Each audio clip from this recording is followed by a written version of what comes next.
ప్రేక్షకులందరూ నమస్కారం. ఈరోజు మన స్టూడియోలో ప్రముఖ ఆధ్యాత్మికవేత్త, ఆస్ట్రోన్యూమరాలజిస్ట్ శ్రీమతి జయప్రద గారు ఉన్నారు. మేడంతో మాట్లాడేద్దాం. నమస్కారం మేడం. నమస్తే అమ్మా. శ్రీమాత్రే నమః. ఏప్రిల్ మాసంలో మిథున రాశి వారికి ఎలాంటి ఫలితాలు ఉండబోతున్నాయి? ఎలాంటి రెమెడీస్ చేసుకోవడం ద్వారా మంచి ఫలితాలు ఉంటాయంట? తప్పకుండా మిథున రాశి వాళ్ళకి ఏప్రిల్ మాసం కాస్త మంచి ఫలితాలు, మెరుగైన ఫలితాలు కనిపిస్తాయి. ఎందుకంటే వీళ్ళకి అంత ఇబ్బంది పట్టే అంశం అయితే ఏమీ లేదు.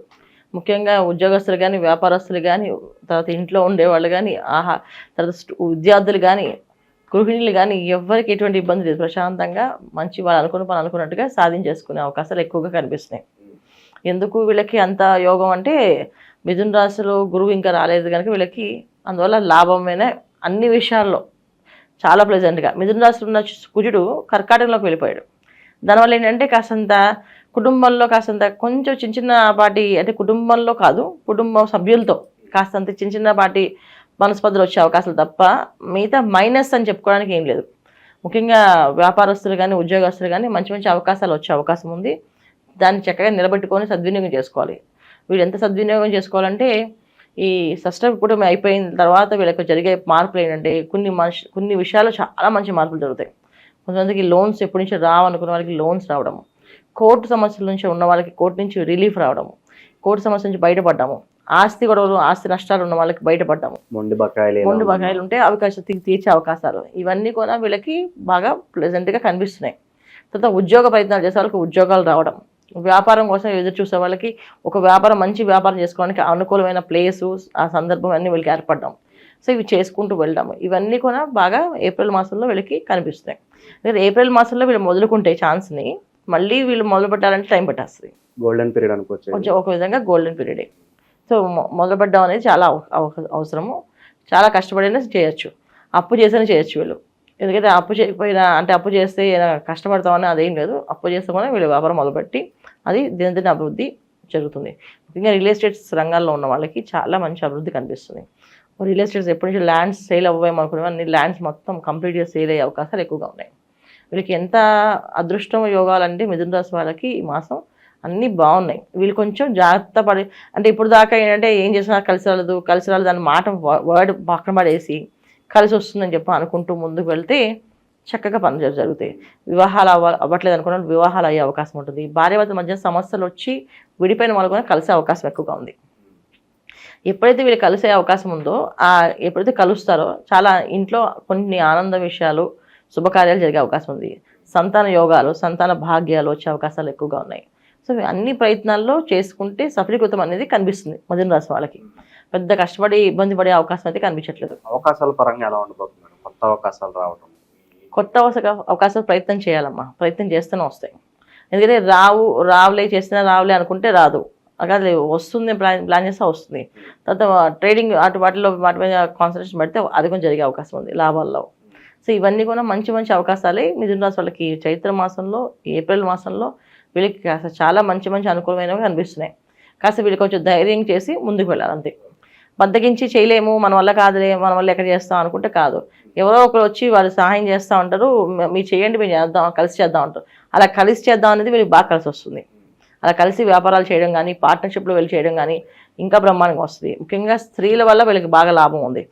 అంటే స్త్రీధనం రావడము, అంటే భార్య ఆస్తి సంబంధించిన డబ్బులు రావడము, వాళ్ళకి సంబంధించిన లావాదేవీలు ఉంటే అవి తీరడము, లేదా వాళ్ళు లోన్ పెడితే ఆ లోన్ వాళ్ళ పేరున శాంక్షన్ అవ్వడం అనేది జరగడము, ఇవన్నీ కూడా అనుకూలంగా కనిపిస్తుంది మిథున రాశి వాళ్ళకి. ముఖ్యంగా ఆడవాళ్ళ వల్ల ఇంకా మంచి లాభాలు ఉన్నాయి వీళ్ళకి. అందువల్ల చేసుకోవడం అనేది చాలా మంచి అవసరం.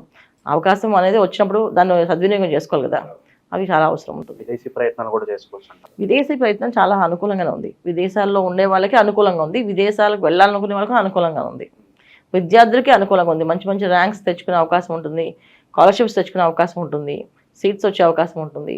శుభ్రంగా చేసుకోవచ్చు. ఇంకా వీళ్ళు చేసుకోవాల్సిన జాగ్రత్తలు తీసుకోవాల్సిన విషయం ఏంటంటే, ఇంట్లో చిన్న చిన్న మనస్పర్ధలు వచ్చేవి పట్టించుకోకుండా దాన్ని అధిగమించి వెళ్ళాలంతే. ఆవేశం, కోపాన్ని తగ్గించుకుంటూ సహనంతో, ఓర్పుతో పనిచేసుకుంటూ వెళితే అన్ని విజయాలు వీళ్ళు వరిస్తాయి. ఆర్థిక స్థితిగతులు ఎలాంటి లోటు లేదంటారు? ఆర్థిక పరిస్థితి అనేది పెద్దగా కనిపించదు వీళ్ళకి. ఎందుకంటే బాగాలేదని లేదు, బాగుందని లేదు. ఇది ఇప్పుడు కాదు, గత 6 మాసాల నుంచి వీళ్ళకి అదే జరుగుతుంది. ఉన్నాయంటే వస్తాయి, ఆ టైంకి ఏదో టైంకి టెన్షన్ పడే టైంకి ఆ టైంకి వచ్చేస్తాయి డబ్బులు. అది పరిస్థితి ఈ మాసంలో ఉంది. అయితే ఈ మాసంలో వీళ్ళకి ఏంటంటే అవకాశాలు వస్తాయి. లోన్ పెడితే లోన్ రావడము, లేకపోతే వ్యాపారం చేద్దామంటే స్నేహితులు ఎవరైనా సపోర్ట్ చేయడము, ఇంట్లో వాళ్ళు సపోర్ట్ చేయడము, ఎవరో ఒకరు సపోర్ట్ అనేది నడిపిస్తూ కలిసి వస్తుంది. ముఖ్యంగా ఆడవాళ్ళకి బాగుంది, ఆడవాళ్ళ వల్ల వీళ్ళకి బాగుంది అని తర్వాత స్త్రీలకు సంబంధించిన వ్యాపారాలన్నీ కూడా వీళ్ళకి బాగా కలిసి వస్తాయి. ఒకవేళ ఏదైనా ఫ్యాషన్ డిజైన్ షాప్ కానీ, బొటిక్ కానీ, లేకపోతే క్లాత్ బిజినెస్ కానీ, అలంకరణ వస్తువులు కానీ, 1 గ్రామ్ జ్యువెలరీ బిజినెస్ కానీ, ఏది పెట్టినా సిల్వర్ జ్యువెలరీ బిజినెస్ కానీ ఏది పెట్టినా వీళ్ళకి బ్రహ్మాండంగా కలిసి వచ్చే అవకాశాలు ఈ మాసంలో ఉన్నాయి. అంటే వాటిలో అనుభవం ఉంటే ఖచ్చితంగా పెట్టాలి అనుకుంటే అది ప్రారంభం అనేది ఈ మాసంలో చేయాలి వీళ్ళు. లేదు కలుసుకున్న అలాగే చేద్దామంటే అవదు, చేస్తే మాత్రం మంచి కలిసి వచ్చే అవకాశాలు. ముఖ్యంగా స్త్రీలకి బాగా కలిసి వచ్చే అవకాశాలు కూడా ఉన్నాయి. స్త్రీలు ఏదైనా వ్యాపారం చేయాలనుకున్నా, వాళ్ళు సొంతంగా ఉద్యోగం చేద్దాం అనుకున్నా, ఏం చేద్దాం అనుకున్నా వాళ్ళకి అనుకూలంగా ఉంది. సో వాళ్ళ కోసం చక్కగా ప్రయత్నాలు చేసుకోవచ్చు. ఇంకా విద్యార్థులకు విద్యా విషయంలో చాలా వచ్చే అవకాశం, అంటే విద్య వచ్చే అవకాశం ఉంది కనుక చక్కగా శ్రద్ధపడి చదివితే మంచి ర్యాంక్ వచ్చే అవకాశం ప్రమాణంగా కనిపిస్తుంది. భూమికి సంబంధించిన వ్యవహారాలు ఎలా ఉండిపోతున్నాయి? రియల్ ఎస్టేట్ చాలా బాగుంది చెప్పాను, ఇందాక చెప్పాను. రియల్ ఎస్టేట్ సంబంధించిన విషయాలు అంటే ఇంకా భూమి మొత్తం అన్నీ వస్తాయి. స్త్రీధనం అంటే దాంట్లో మళ్ళీ వాళ్ళ ఆస్తులు చిరాస్తులు అన్నీ కూడా వచ్చేస్తాయి. ఇవన్నీ కూడా అనుకూలంగానే ఉంది వాళ్ళకి. వచ్చే అవకాశాలు చాలా ఎక్కువగా ఉన్నాయి, కానీ వీళ్ళు ప్రయత్న లోపం అనేది లేకుండా చేస్తే జరుగుతుంది. సో వీళ్ళు ప్రయత్న లోపం లేకుండా చేయాలి. పొద్దున్నే నిద్ర లేవడము, సూర్య నమస్కారాలు చేయడం, కాస్తంత భగవంతు నామస్మరణ చేసుకొని ప్రారంభం చేస్తే కనుక అన్ని విజయాలు సాధిస్తారు. బద్ధకంగా కానీ, అనీజీగా ఉండడం కానీ, సూర్యోదయం తర్వాత ఎప్పుడో 10-11 లేవడం కానీ చేస్తే మాత్రం పనులు అవ్వవు. ఎందుకంటే ఈ విశ్వవసునామ సంవత్సరానికి అధిపతి రవి భగవానుడు. ఈ రవి భగవాన్ అధిపతి ఉన్నప్పుడు అందరూ కూడా సూర్యోదయం పూర్వం నిద్ర లేచి సూర్యుడికి నమస్కారం చేసి కాస్త అర్ఘ్యం వదిలిపెట్టి ఏదైనా పని మాకు అవ్వాలి అనుకుంటే ఆయన నమస్కారం చేస్తే ఆ పని అవుతుంది మనకి.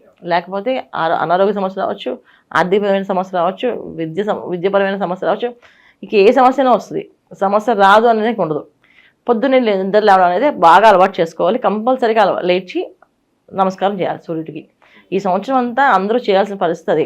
మిగతా రోజుల్లో రవి భగవాన్ రోజు చేసే వాళ్ళు చాలామంది ఉంటారు, నమస్కారం చేసేవాళ్ళు. సూర్య ఉపాసన చేసేవాళ్ళు చాలామంది ఉంటారు. సూర్య ఉపాసన చేసే వాళ్ళకి ఏమవుతుందంటే ఎదుటి మనిషి ఏం మాట్లాడితే తెలుస్తుంది వాళ్ళకి. సో ఆ సూర్య ఉపాసన అనేది ఏం లేదు. పొద్దున్నే నిద్ర లేవడం, సూర్య నమస్కారాలు, సూర్యానికి అర్ఘ్యం వదలడం, సూర్య నమస్కారాలు 108 నమస్కారాలు చేయడం. తర్వాత ఎక్కువగా సూర్యోదయం తర్వాత ఆహారం తీసుకొని ఉంటాం. ఇది సూర్య ఉపాసనలు చేసే నియమం అన్నమాట. సూర్యుడు వెళ్ళిపోయినా వాళ్ళకి ఏ ఆహారం ముట్టుకోరు, సూర్యుడు ఉన్నంతసేపు వాళ్ళు ఆహారం తీసుకుంటారు.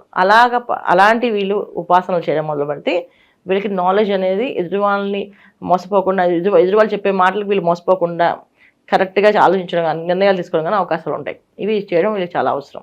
ఇంకా ఈ సూర్య నమస్కారాలతో పాటు ఇంకా దైవారాధన విషయంలో ఎలాంటి విశేషాలు వీళ్ళు చేసుకుంటే బాగుంటుంది? రుద్రాభిషేకము, శివాభిషేకము, ఇంట్లో రుద్రాభిషేకం చేయించుకోవడము, మహాన్యాస పూర్వ రుద్రాభిషేకం చేయించుకోవడము, ఇంట్లో లలిత పారాయణ చేయించుకోవడము, విష్ణు సహస్రనామ పారాయణ చేయించుకోవడము. తర్వాత చాలామంది ఇంట్లో భగవత్ శ్లోకాలు కూడా పారాయణ చేస్తారు ఈ మధ్యకాలంలో. ఇప్పుడు ఇంతమంది లలిత సహస్రము, విష్ణు సహస్రనామం చేస్తున్నారు. భగవద్గీత శ్లోకాలు అన్నీ కూడా పారాయణ చేసే బృందం తయారైంది ఇప్పుడు. వాళ్ళు ఏంటంటే వచ్చి చక్కగా పొద్దునుంచి 700 శ్లోకాలని చక్కగా పారాయణ చేస్తారు. చక్కగా భజనలాగా అదంతా పారాయణ చేసి వెళ్తారు. అది వింటే అదృష్టం, అది చేయించుకుంటే ఇంకా మహాభాగ్యం. అలా చేయించుకునే అవకాశం ఉంటే చేయించుకోవచ్చు.